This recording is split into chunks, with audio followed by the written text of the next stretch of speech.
अस्सलाम वालेकुम व्यूवर्स, क्या हाल है आपके। जहाँ रहें खुश रहें आबाद रहें। आज मैं साजदा इन किचन में बना रही हूँ चिकन छोले। उसके लिए मैंने क्या किया था, ये मैंने आधा किलो चने ले लिए थे और इनको मैंने मीठा सोडा लगा के 1 चम्मच, तो सारी रात मैंने भिगो के रख दिया था। तो अब ये देखिए कितने अच्छे फूल गए हैं। तो अब मैं इनको बॉयल करने के, इनको अच्छी तरह धो के 3-4 पानी के, सोडा अच्छी तरह निकल जाए तो 3-4 पानी में धो के फिर इनको मैं बॉयल करने के लिए रख दूँ। जी वीवर्स, ये देखें मैंने चने उबाल लिए हैं और इसका मैंने पानी भी बीच में रखा है थोड़ा। ये 1 गिलास पानी ये है और ये जो बाकी पानी है ये इसको मैं थोड़े चने डाल के इसकी मैं पेस्ट बना लूँगी। वो मैं आपको बाद में बताऊँगी कि ये मैंने ऐसे क्यों किया। और इसके लिए अब मैं ये टमाटर लिए हैं 2, मैंने ये चॉप कर लिए, और ये प्याज लिया 1, और ये अदरक लहसुन का पेस्ट है 1 चम्मच, और ये 2 चम्मच मैंने दही लिया है। अब मैं साथ साथ पकाना शुरू करती हूँ, फिर साथ साथ आपको बाकी मसालों के बारे में भी बताती हूँ। अब मैं इसमें 2 चम्मच ऑयल डालूँगी। इसमें घी, थोड़ा ऑयल या घी ज़्यादा जाता है, मैं 3 चम्मच डालूँगी आज। वैसे मैं नॉर्मल 2 चम्मच डालती हूँ लेकिन आज मैं 3 डालूँगी। जी व्यूअर्स, ये देखें ऑयल गर्म हो चुका है। अब मैं इसमें ये 1 आधी चम्मच ज़ीरा, दालचीनी, बादियान का फूल और लौंग डालूँगी, और साथ ही मैं इसमें प्याज भी डाल दूँगी, इसको फ्राई करूँगी।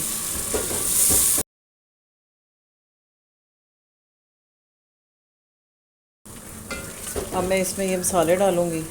मसाले डाल के साथ ही मैं टमाटर पेस्ट डाल दूँगी, और ये थोड़ा सा पानी इसमें ये छोटी इलायची भी डालूँगी।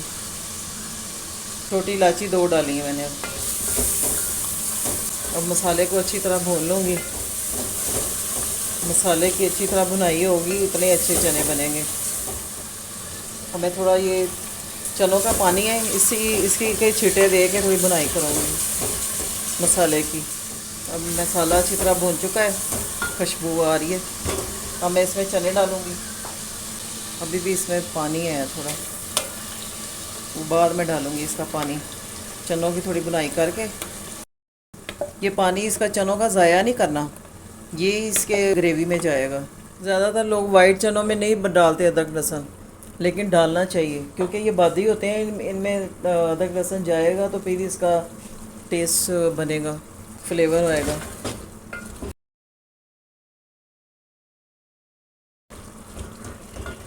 अब इसमें थोड़ा थोड़ा बीच में ये मैश करूँगी, चनों को तोड़ूँगी कि उसकी ठीक से ग्रेवी बन जाए।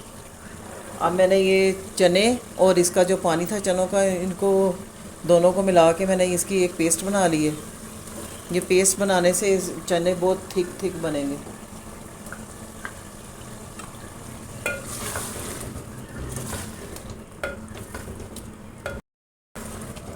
ये देखें इसकी ग्रेवी डाली है ना चनों की, कितने थिक हो गए हैं।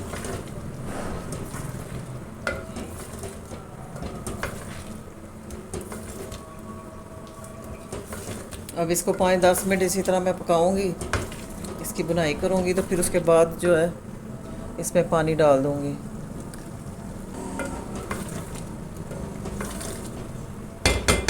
अब इसकी बुनाई के दौरान ही ये 2 चम्मच मैंने दही जो लिया है ये डालूंगी। ये देखें व्यूअर्स, चनों की बुनाई हो चुकी हुई है और घी भी छोड़ दिया चनों ने।